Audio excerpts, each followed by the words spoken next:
England के area Wellington के करीब एक जानवरों का फार्म है जिसका नाम है मनोर फार्म, और उसका जो मालिक है उसका नाम है मिस्टर जोन्स। मिस्टर जोन्स एक शराबी और एक आलसी आदमी है जो पूरा दिन जानवरों से काम करवाता है, लेकिन रात को अक्सर उनको चारा तक नहीं देता।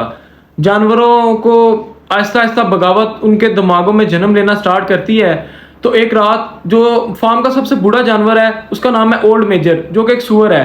वो सारे जानवरों की एक कॉन्फ्रेंस बुलाता है जिसमें वो सब जानवरों को बताता है कि अगर हम खुशहाल जिंदगी गुजारना चाहते हैं, हमें इंसानों के खिलाफ बगावत करना होगी और हमें आज़ादी लेना होगी, तभी हम अपनी मर्जी से खा पी सकेंगे, हम अपनी मर्जी की जिंदगी गुजार सकेंगे, हमें गुलामी की जंजीरों को तोड़ना होगा। तो ऐसे ही वो सारे जानवरों को कुछ नसीहतें करता है। ओल्ड मेजर जो जानवरों को नसीहतें करता है उनमें से चंद नसीहतें ये हैं कि कभी भी इंसानों की तरह घरों में मत रहना, बेड पर मत सोना, कपड़े मत पहनना, शराब मत पीना, पैसे में लेन देन मत करना, और अगर हमारी जिंदगियों में यह वक्त आ जाए तो ठीक है, नहीं तो इसको आने वाली नस्लों में मुंतकिल करते जाना। एक स्लोगन भी है जो उस रात वो एक बनाते हैं कि 4 टांगों वाले हमारे दोस्त, 2 टांगों वाले हमारे दुश्मन हैं। और कुछ ही दिन गुजरते हैं तो मिस्टर जोन्स और उसके आलसी मुलाजम जानवरों को ये मौका फराहम कर देते हैं बगावत का, जिसमें वो चंद अरसा जानवरों को चारा नहीं देते तो जानवर बगावत पे आते हैं। अब मिस्टर जोन्स और उसके मुलाजिम थोड़े से हैं, जानवर ज्यादा हैं, वो आपस में लड़ाई होती है तो जानवर मिस्टर जोन्स और उसके मुलाजमों को भगा देते हैं फार्म से। वो उनका इंडिपेंडेंस डे है और जानवर जिस दिन अपनी सारी जंजीरें तोड़ देते हैं, रस्सियां जला देते हैं। इनकलाब के बाद जानवर एक अपना झंडा बनाते हैं और एक अपना आइन सा लिखते हैं जिसको 7 कमेंटमेंट कहते हैं, जिसके 7 पॉइंट हैं। 2 टांगों वाले हमारे दुश्मन, 4 वाले दोस्त, कोई भी शराब नहीं पिएगा, कोई भी कपड़े नहीं पहनेगा, सारे जानवर आपस में इक्वल हैं, कोई किसी को कत्ल नहीं करेगा। तो जो इनकलाब है वो शुरू से ही एक गलत सोसाइटी के हाथ में चला जाता है, क्योंकि ये आइडिया एक सुअर पेश करता है। तो सुअर जो है वो बाकी जानवरों से थोड़े ज़्यादा इंटेलिजेंट हैं, वो जल्दी इंसानों की तरह पढ़ना लिखना सीख जाते हैं। तो जो बाकी जानवर हैं उनको हार्डली ये जो 7 कमेंटमेंट है उनकी पहली 2 कमेंटमेंट भी आपस में याद नहीं होती, तो 2 को मिला के एक ही कमेंटमेंट बना दी जाती है कि 2 टांगों वाले हमारे दुश्मन, 4 वाले दोस्त। तो जो 2 सुअर हैं वो इस इनकलाब के बाद लीड करना शुरू करते हैं। एक का नाम है नेपोलियन और दूसरे का नाम है स्नोबॉल। स्नोबॉल एक कदरे अच्छा सुअर है जो कि जानवरों की बेहतरी के लिए सोचता है। जो नेपोलियन है उसको सिर्फ अपनी ताकत, अपने साजिशी ज़हन पे भरोसा होता है। शुरू में इन दोनों के दरमियान सब कुछ ठीक चलता है, लेकिन जैसे जैसे वक्त गुजरता जाता है इनमें इख्तलाफ बढ़ता जाता है। तो लेकिन ये सुअरों के लिए सेम पेज पर होते हैं, जैसा कि जितना भी दूध होगा वो सुअर पियेंगे, जितने भी अच्छे फल होंगे जैसे कि सेब वगैरह वो सुअर खाएंगे। एक प्रोपेगेंडा होता है क्योंकि सुअर आपको लीड कर रहे हैं, अगर सुअर अच्छा खाना नहीं खाएंगे, वो इंटेलिजेंट नहीं होंगे, वो फार्म को लीड कैसे करेंगे। तो जल्दी जो मिस्टर जोन्स और उसके जितने मुलाजिम होते हैं वो दोबारा से फार्म पर हमला कर देते हैं। अब जो स्नोबॉल है उसने जूलियस सीजर की किताबें पढ़ी होती हैं जिसमें जंग की हिकमतें मिली, उसको उसने सीखी होती हैं। तो वो जल्दी जोन्स और उसके साथियों को हरा कर दोबारा फार्म से बाहर निकाल देता है, जो कि दोबारा कभी वापस नहीं आते। तो इस दिन इंसानों के खिलाफ जानवर अपनी पहली जंग जीत लेते हैं। स्नोबॉल की हिकमत मिली से इंसानों से जो पहली जंग जीती जाती है, स्नोबॉल को इस पे मेडल मिलते हैं, सारे जानवर उसको सराहते हैं। जो नेपोलियन है वो एक साजिशी ज़हन का सुअर है, उसे ये चीज़ बर्दाश्त नहीं हो रही होती। नेपोलियन ने शुरू से ही छोटे छोटे जो कुत्ते होते हैं उनको फार्म पे साइड पे कर दिया होता है और उनको तरबियत देना, उनको पालना स्टार्ट कर दिया होता है। वो कुत्ते अब बड़े हो चुके होते हैं, फुल उससे वफादार होते हैं। जो स्नोबॉल है वो एक आइडिया सोचता है, वो एक विंडमिल प्रोजेक्ट सोचता है। वो सोचता है कि अगर विंडमिल प्रोजेक्ट लग जाए तो जितनी भी चारा काटने वाली मशीनरी है वो बिजली से चलेगी, हमारे आधे काम हो जाएंगे, जानवर 3 दिन छुट्टी किया करेंगे, 4 दिन सिर्फ काम किया करेंगे। क्योंकि एक पार्लिमानी टाइप सिस्टम होता है, जिस दिन ये बहस मुबाहिसा बिल पेश करना होता है स्नोबॉल ने, उस दिन वो कुत्तों से नेपोलियन स्नोबॉल पे हमला करवा देता है और स्नोबॉल अपनी जान बचाते बचाते उस फार्म से भाग जाता है, जो दोबारा कभी भी वापस नहीं आता। स्नोबॉल को भगाने के बाद नेपोलियन जो है वो फार्म के स्याह सफेद का मालिक बन चुका है। वो खुद को फार्म का सदर डिक्लेयर कर देता है क्योंकि उसके पास अब पालतू कुत्ते हैं। अगर कोई भी दूसरा जानवर उसको चैलेंज करेगा तो कुत्ते उस पर गुर्राते थे, तो दूसरा जानवर उसी टाइम सहम के डर जाता था। अब जितने भी सुअर थे और कुत्ते थे वो इंसानों के घरों में मुंतकिल हो जाते हैं। जितना भी काम होता है वो दूसरे जानवर करते हैं, सुअर अब काम नहीं करते। अगर सुअर कहीं से गुजर रहा है तो बाकी जानवरों के लिए फर्ज है कि वो उसको सबसे पहले रास्ता दे दें। सुअरों के जो बच्चे हैं उनके लिए डिफरेंट स्कूल्स होते हैं, उनके लिए जो जितने भी न्यूज़पेपर आते हैं वो सारे सबसे पहले सुअर पढ़ते हैं। बाकी जानवरों को वो वाले हकूक अब मैसर नहीं हैं। बाकी जानवर अब पूरा दिन काम करते हैं और सुअर पूरा दिन सिर्फ बैठ के खाते हैं। नेपोलियन का एक असिस्टेंट होता है जो बहुत शातिर और बहुत हरामी है। वो बाकी जानवरों को यकीन दिलाता है कि बस मुश्किल दिन तो कुछ ही दिन रह गए हैं, एक मुश्किल घड़ी से हमारा फार्म गुजर है, जैसे ये घड़ी खत्म होगी फार्म दोबारा से खुशहाल हो जाएगा।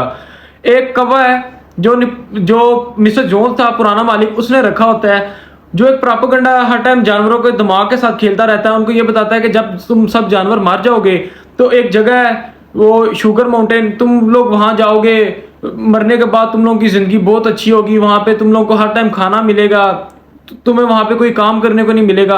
अब नेपोलियन और उसका जो असिस्टेंट है वो दोबारा उसी कौवे को दोबारा हायर कर लेते हैं ताकि जानवरों को ये कहानी सुनाई जाए और वो हालात से समझौता करके एडजस्ट कर लें। फार्म के हालात चूंकि कुछ ज्यादा अच्छे नहीं होते तो नेपोलियन सोचता है कि क्यों ना विंड मिल प्रोजेक्ट दोबारा लगाया जाए।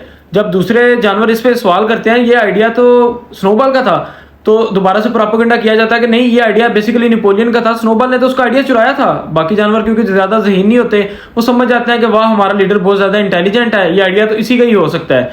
तो अब दिन रात सारे जानवर मिलकर विंड मिल बनाने के लिए काम कर रहे हैं, क्योंकि स्नोबॉल के पास नेपोलियन के पास प्रॉपर आइडिया तो नहीं था विंड मिल लगाने का। तो एक रात तूफान आता है, सारे का सारा नीचे गिर जाता है। तो दोबारा से इसका भी इल्जाम स्नोबॉल पे लगा दिया जाता है कि फार्म में मौजूद कुछ जानवरों की मदद से स्नोबॉल हमारे फार्म में साजिश कर रहा है। अब कुछ जानवरों को प्रेशराइज करके इस बात को कबूल करवाया जाता है कि स्नोबॉल की वो अभी तक मदद कर रहे हैं और स्नोबॉल की वजह से ही विंड मिल प्रोजेक्ट नीचे गिरा है। वो बेचारे ब्लैकमेल होकर इस बात को एक्सेप्ट करते हैं। अब उन जानवरों को सजाए मौत दे दी जाती है। बाकी सारे जानवर इस बात पे यकीन कर लेते हैं। एक नया प्रोपेगेंडा किया जाता है कि स्नोबॉल बेसिकली जो पहली जंग हुई थी जो इंसानों के खिलाफ जानवर जीते थे, उसमें भी इंसानों की तरफ से लड़ रहा था। उसने ये तक नारा लगा दिया था कि इंसानियत जिंदाबाद। जो न्यू आने वाली जनरेशन होती है वो तो इस बात को इजीली एक्सेप्ट कर लेती है, क्योंकि उन्होंने तो ये कुछ देखा ही नहीं होता। अब नेपोलियन जो है वो दूसरी दफा विंड मिल प्रोजेक्ट लगाने का मंसूबा बनाता है, लेकिन इसके लिए उसको बहुत ज्यादा पैसे चाहिए होते हैं।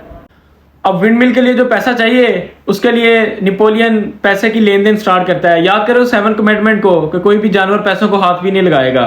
लेकिन अब ट्रेड स्टार्ट की जाती है, मुर्गियों के अंडे बेचे जाते हैं, दूध बेचा जाता है, फार्म में कुछ पड़ी लकड़ी जो कि साथ वाला फार्म एक इंसानों का फार्म है उसको बेची जाती है, लेकिन वो उसको नेपोलियन को नकली पैसे दे देते हैं। इससे पहले कि नेपोलियन उनसे बदला लेता इंसानों से, इंसान ही हमला कर देते हैं फार्म पे और उनके विंड मिल को दोबारा नीचे गिरा देते हैं। इस बात को एक्सेप्ट करने के बजाय कि हमें शिकस्त हुई है, इस बात का प्रोपेगेंडा शुरू कर दिया जाता है कि हमने इंसानों को भगा दिया है, इंसान हमारे फार्म में दाखिल नहीं हो चुके, हमने डिफेंसिव वार जीत ली। विंड मिल प्रोजेक्ट को तीसरी दफा स्टार्ट किया जाता है, लेकिन अब हालात काफी बदल चुके हैं। अब सुअर इंसानों की तरह कपड़े पहनते हैं, इंसानों की तरह सिगरेट पीते हैं, शराब पीते हैं। अब बाकी जानवरों के ऐसा ऐसा जहनों में बगावत जन्म लेना स्टार्ट करती है। तो क्योंकि ज्यादातर जानवर जो उस जनरेशन में थे जब इनकलाब आया था वो मर चुके होते हैं, जो बाकी रह गए होते हैं वो सोचते हैं क्यों ना हम उस जगह पे जाएं, वो 7 कमिटमेंट पढ़ें जो लिखी थी। लेकिन उसको कैसे तब्दील कराया जाता है आपको मैं बताता हूँ। जिस तरह ये कमिटमेंट थी कि कोई भी जानवर किसी दूसरे जानवर को नहीं मारेगा, इसको तब्दील किया जाता है कोई भी जानवर किसी दूसरे जानवर को नहीं मारेगा बगैर किसी वजह के। कोई भी जानवर बहुत ज्यादा शराब नहीं पिएगा। जिस तरह ये थी कि सारे जानवर इक्वल हैं, इसको ऐसे तब्दील किया जाता है सारे जानवर इक्वल हैं लेकिन कुछ ज्यादा सुपीरियर हैं। अब देखें, आइन लिखा हुआ है, लिखी हुई चीज को कौन नहीं मानेगा। एक घोड़ा है जिसने अपनी पूरी जिंदगी नेपोलियन के साथ वफादारी निभाई है। जब भी विंड मिल प्रोजेक्ट बनता है वो दिन रात सबसे ज्यादा मेहनत करता है। ये उस जमाने का घोड़ा होता है जब इनकलाब आया था।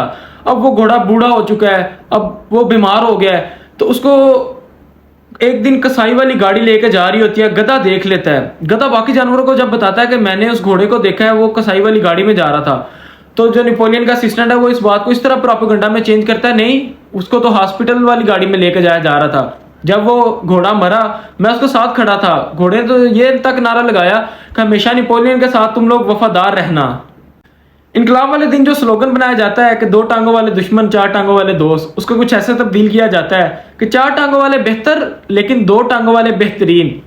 एक रात एक घर में मीटिंग हो रही होती है। जानवर सोचते हैं कि हम भी तो देखें अंदर हो क्या रहा है। जब वो चोरी छुपे बाहर खिड़की से देखते हैं तो सारे सुअरों ने इंसानों की तरह कपड़े पहने होते हैं, 2 टांगों पे चल रहे होते हैं, शराब पी रहे होते हैं, इंसानों के साथ बैठ के ताश खेल रहे होते हैं।